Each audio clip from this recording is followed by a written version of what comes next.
கேரளாவில் ஹேமா கமிட்டி அறிக்கை வெளியானதைத் தொடர்ந்து மலையாள சினிமா முன்னணி நடிகர்கள், இயக்குனர்கள் உள்ளிட்ட பலர் மீது வைக்கப்படும் பாலியல் குற்றச்சாட்டுகள் ஒட்டுமொத்த திரைத்துறையையும் அதிர்ச்சியில் ஆழ்த்தியிருக்கிறது.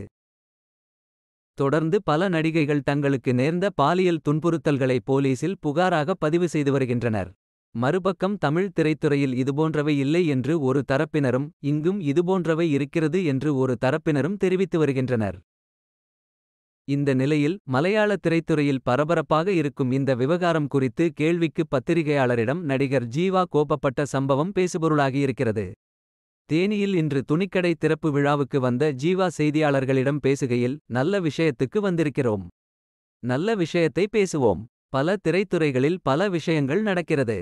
நல்ல சூழலை வைத்திருப்பதுதான் எங்களுடைய வேலை. தமிழ் திரைத்துறையில் இதுபோன்ற பிரச்னைகள் இல்லை. கேரளாவில்தான் இருக்கிறது என்று கூறிக்கொண்டே நகர்ந்தார். அப்போது மீண்டும் அதுபற்றிய கேள்விகள் பத்திரிகையாளர்கள் தரப்பிலிருந்து வரவே, நல்ல விஷயத்துக்கு வந்திருக்கிறோம். அறிவு இருக்கா என ஒரு பத்திரிகையாளரிடம் ஜீவா கோபப்பட்டார். இந்த சம்பவம் பேசுபொருளாகியிருக்கிறது. இந்த வீடியோ குறித்த உங்கள் கருத்துக்களை கீழே கூறவும் மற்றும் இதனை பிடித்திருந்தால் லைக் செய்யவும்.